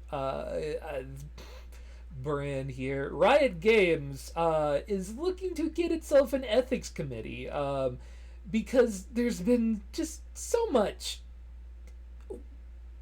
stuff going on at Riot Games, and they seem, of all of the companies under the eye lately, the most interested in trying to fix it. I mean, I saw that headline and I had to choke back a laugh because I'm like, Riot, what? But at the same time, like, good on them for trying. Yeah, it seems like they're slowly approaching the point. I mean, it's a good measure, especially considering where this all really spawned out from with that Saudi Arabia deal that they ended up negating a couple of weeks ago. So yeah, and they wanted to be, they wanted to be more transparent about these deals and their machinations and better about really vetting where they want to invest, where they want their investments to come from, and who they want to do business with, and that's really good. Although I will say the fact that you trying to fairly, I wouldn't necessarily say completely quietly, but at least some form of quietness to it, trying to let this deal with Saudi Arabia, with the Saudi Arabian company, go unnoticed by people. Whenever it's not gonna. I don't know. Like I'm glad that they're doing it. We'll see how effective it is. Riot has been good about trying to take steps forward with the stuff that's been going on domestically and in studio, with issues with gender discrimination, racial discrimination, and that sort of thing. So yeah, like good on them for taking a step forward. We'll see how well this works out. Yeah, at least they're not Ubisoft. That's we can say it that much properly. Can you not see that at, like, their next big presentation? Riot Games, not perfect, but at least we're not Ubi. Yo, we didn't take the money from the people that kill queer people, so give us the thumbs up and play more Valorant. Valorant's cool. Valorant's still rad. Valorant is still rad, but Valorant's rad. All right. As a queer person, Valorant is still rad.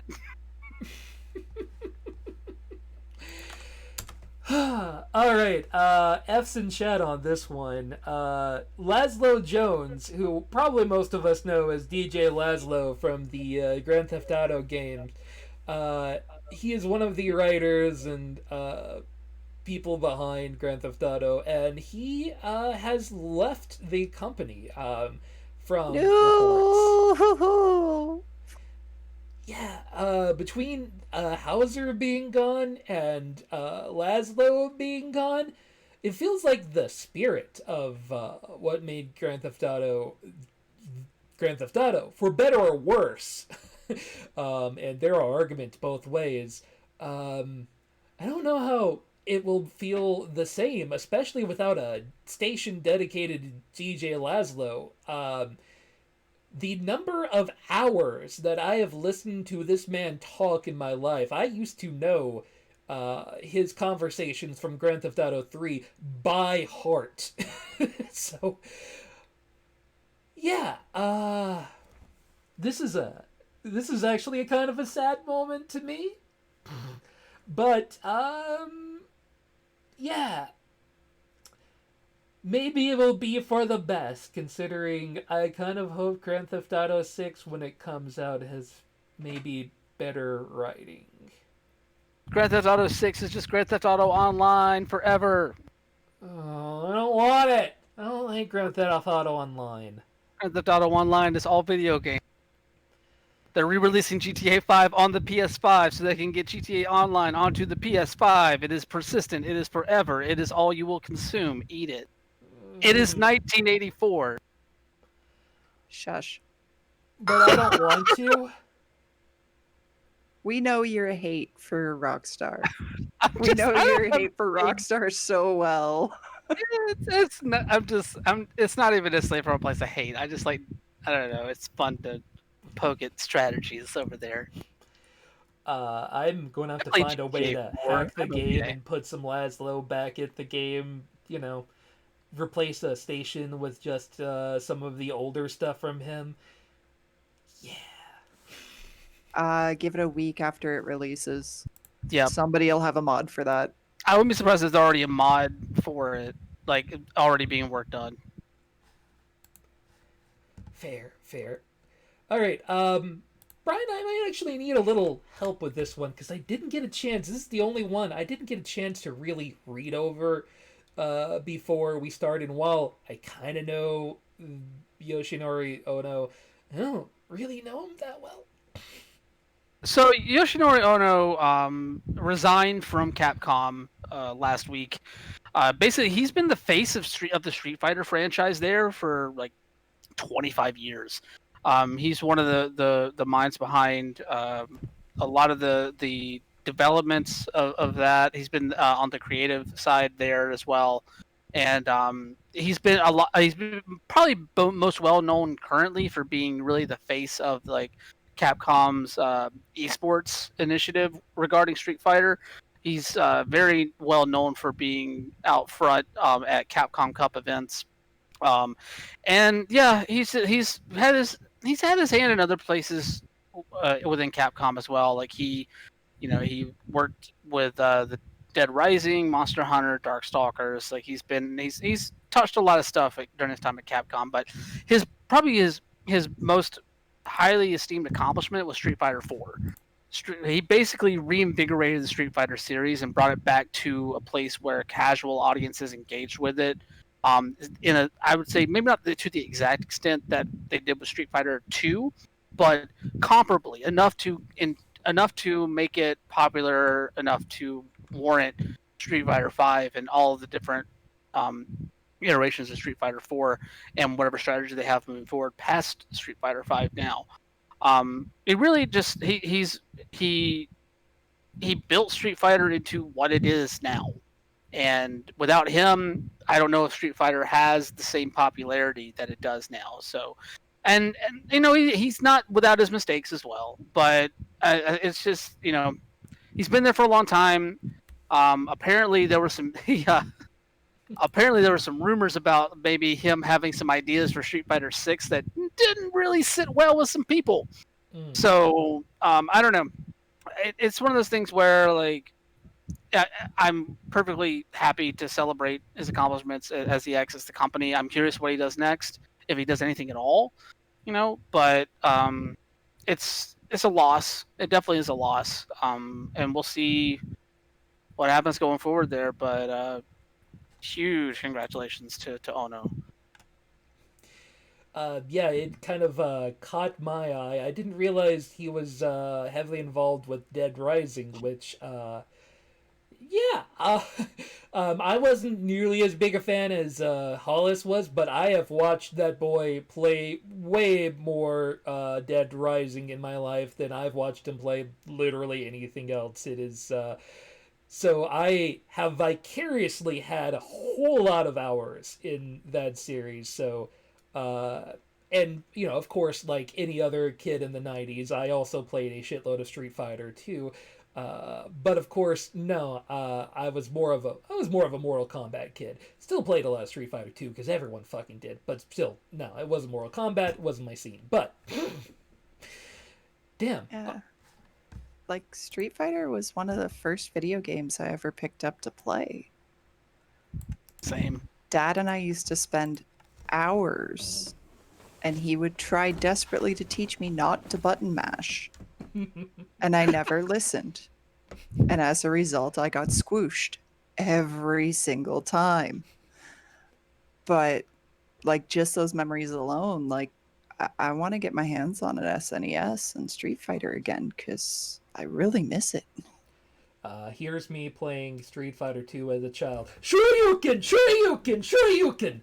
It's really about it. You were that person. I was that kid. I hated you. Oh, I was to be despised as, what, like, I was 10 or so, I think, when Street Fighter 2 came out? Oh, I was a son of a bitch.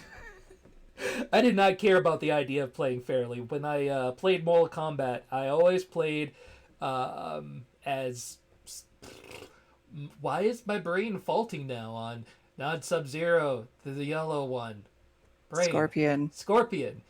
Yeah, I would constantly spam teleport and then get over here and then teleport and just repeat those two moves over and over until my opponent died. I would have bapped you over the head with the controller. Yeah, I was a little piece of shit. Anyway, hey, this is technically our last story of the day. But hey, we've been having just a ball watching the U.S. Army's Twitch stuff going on. And hey, they can't ban people from chat anymore. So they have had just the most fun of times with their Twitch chat. And it is... mwah. This is goddamn beautiful. It's so gorgeous. It really is. And I know that there are people who surprisingly legitimately want to be there to watch the U.S. Army playing video games, but man, I have trouble feeling sorry for them. I just love... Sorry, go ahead. Oh, no, go. I was going to say, I love the fact that their return stream just basically started off with an hour and a half of them talking to the camera and answering like softball questions that were thrown out there amidst comments like, fun fact, the U.S. military owns the Lockheed U-2, known for its ability to fly 70,000 feet off the ground and being one of the most caught spying planes for violating international laws ever. And then it devolved into him literally just staring down the camera. Yep. It just stared, and then finally they decided to boot out World of Warcraft.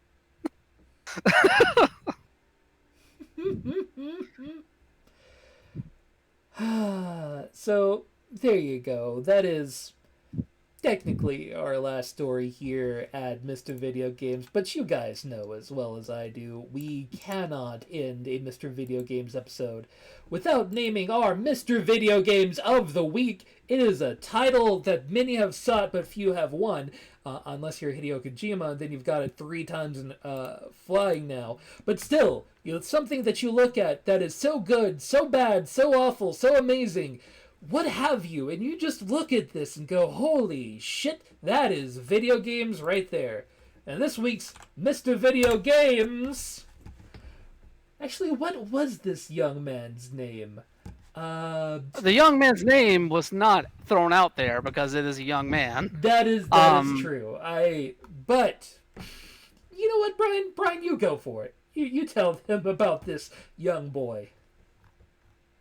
So, a teenage boy decided to use his mother's debit card to charge nearly $20,000 in Twitch donations, subscriptions, and bits over a 2-week period, or just over a 2-week period, which basically ended up in years of savings disappearing in 17 days.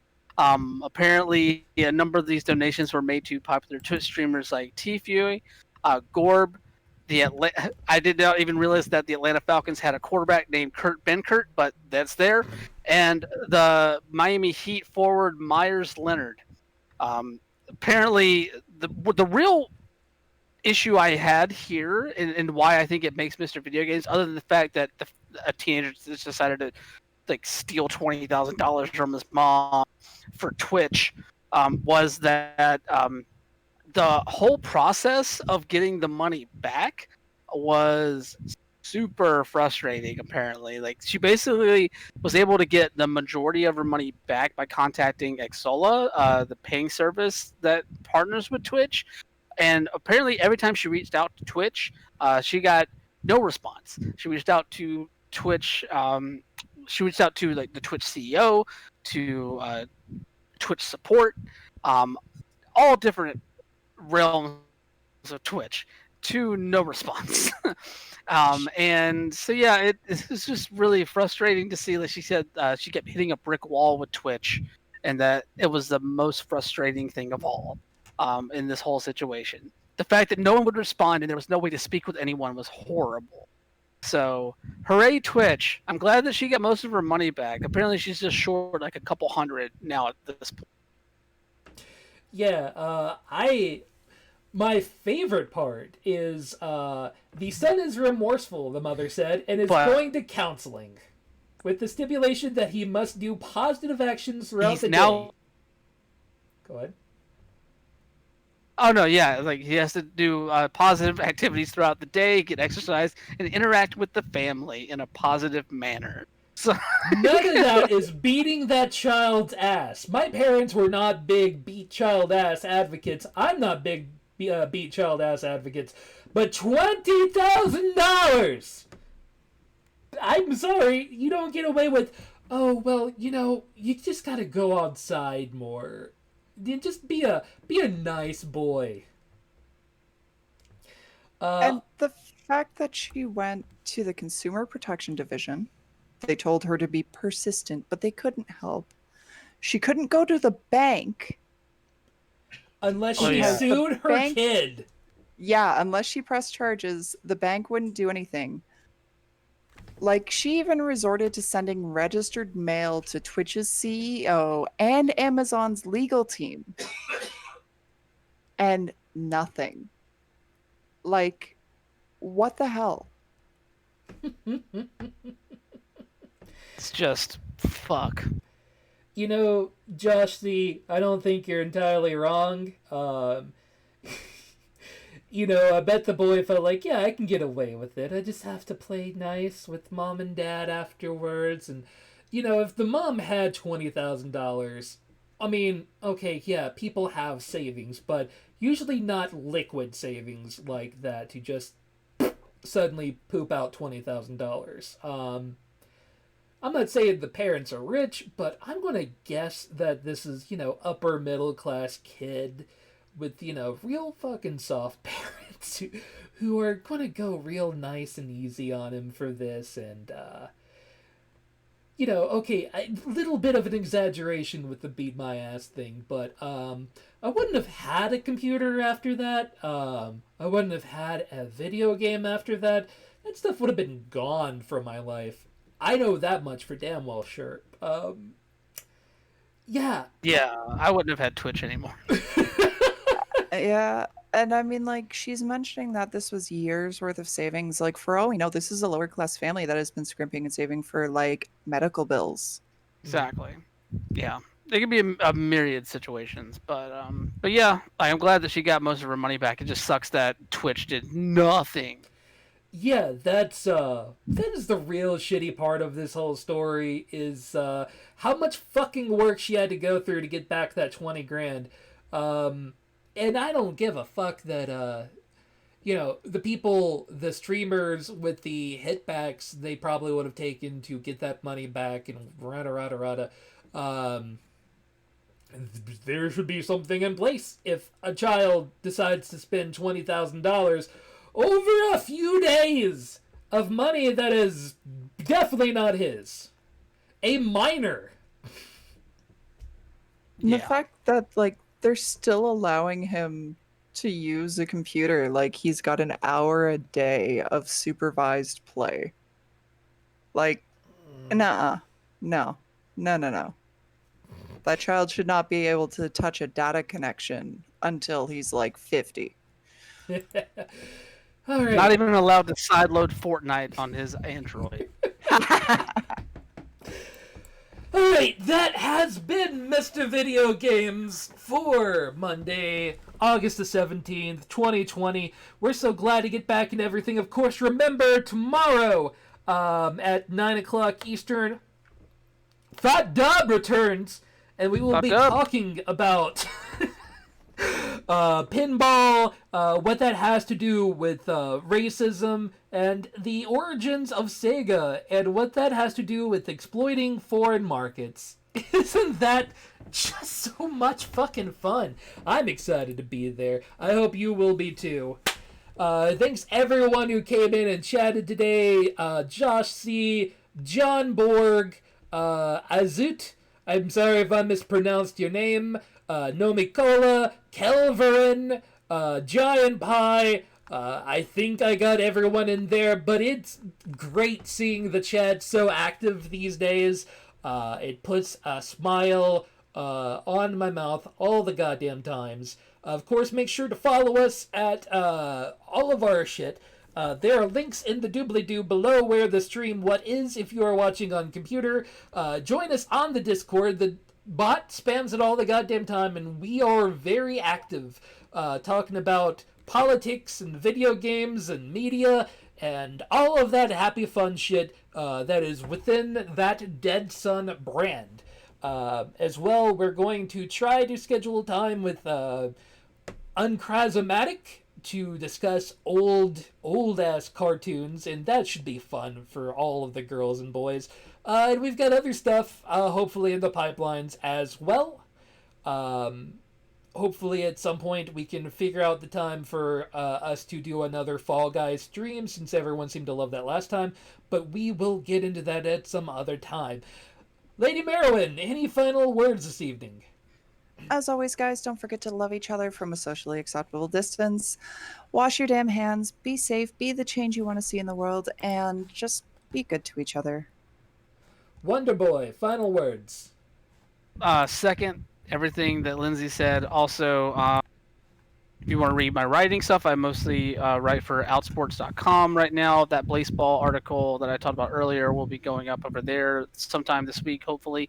And then if you want to follow me on Twitter at WonderboyOTM for any other stuff that I have going on. And then, of course, I also host a queer wrestling podcast called LGBT in the Ring that goes live every Thursday morning on the Outsports podcast channel. So just search Outsports on any of your podcasting apps there. This week we have Billy Dixon from the new combination pro wrestling and ballroom show Paris is Bumping on to talk about that. Billy is a friend, and really looking forward to that chat and just queering it up in pro wrestling. Like, I'm just ready to combine pro wrestling and Vogue so much.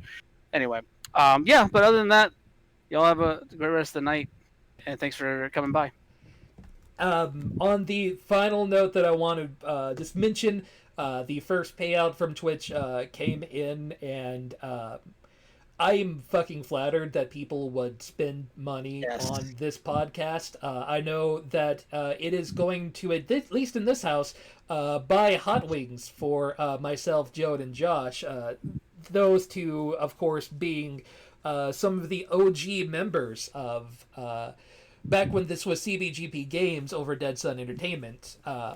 So thank you all so much for, all of your support. I don't give a... I could give a shit about the money. I am happy for all of the engagement. 69 followers, guys. 69 followers. Can I get a round of applause for that? That is nice, guys. Real nice. Thank you so much. Only nice. I don't know if we're allowed to get more followers now. I think we've hit peak. No, here's what we do. We hit for we push for 6969. Double nice. Double. Hell yeah. All right, but yeah, just thank you guys, and again, we do this because it's super fun. But hey, we like the engagement. Follow us on our Twitters. Follow us on Discord. Chat with us, and we'll continue to give you guys the entertainment, and we're trying to bring that entertainment to you more times each week. Thank you guys. Have a pleasant night, and a better tomorrow. Bye.